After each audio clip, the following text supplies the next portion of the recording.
урматтуу Талай Аскарович, ушул долбоордо, бул долбоорду эми колдойбуз. Керектүү, маанилүү долбоор экен. Биздин Баткен областы да кирбей калыптыр да.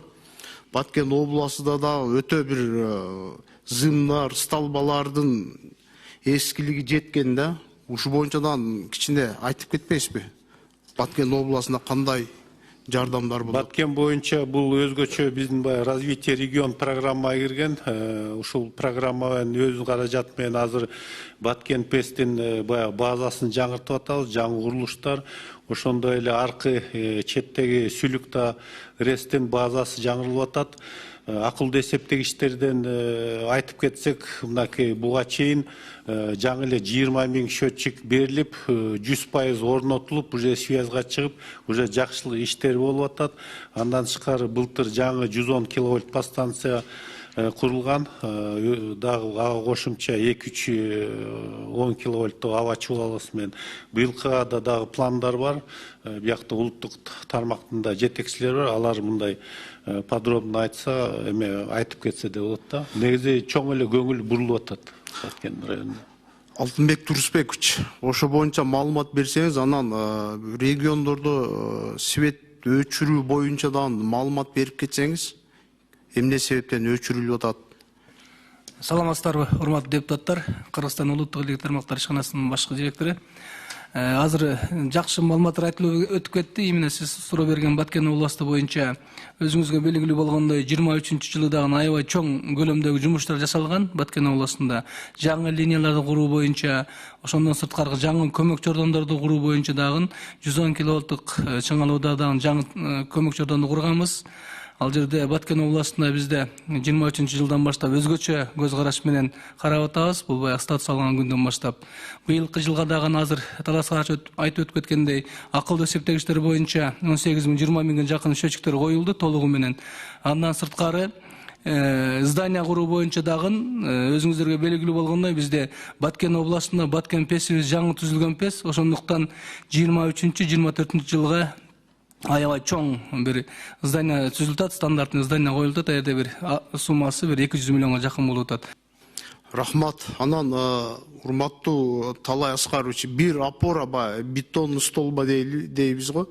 Ошол канча турат азыр? Азыркы учурда? Маякта 0,4 киловольттуку жана 10 киловольттуку деп стандарттын негизи чирген столбаларды алмаштырып атпайбызбы? Бирок сиздер энергетика министрлиги алып бербейт да столбаларды. Жарандарга керек болуп атпайбы? Басы 0,4-түкү где-то 9 000 сом тегерегинде, 10 киловольттуку где-то 11 000 сом тегерегинде да, бүгүнкү күндө мындай средний ценасы. Анан мен айтканым, ошонун перевозкасы кымбат болуп атат да. Баткен областына Жалал-Абадтан алып барып атат, например да. Анан мен сунуш берейин деп аттым эле.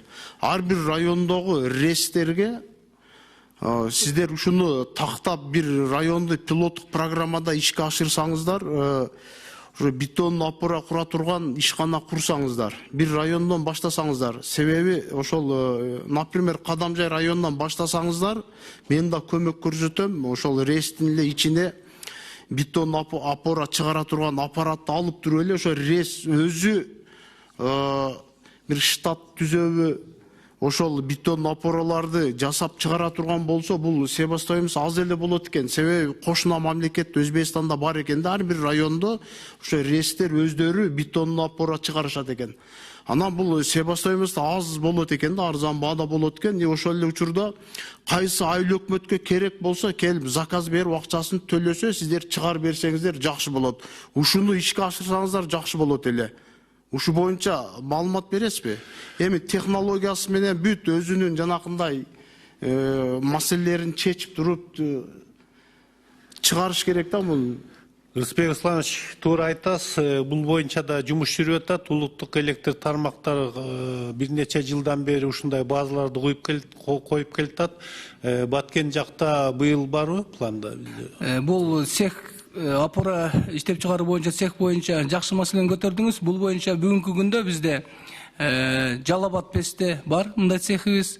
Ысык көл песте бар мында цехибиз. Былтыркы жылы Нарын песте курулду. Быйылкы жылы план боюнча Ош песке дагы киргизилди. Бир-бирден жылда бирден куруп келатабыз. Баткенге буюрса эмки жылга планыбыз бар. Сөзсүз түрдө.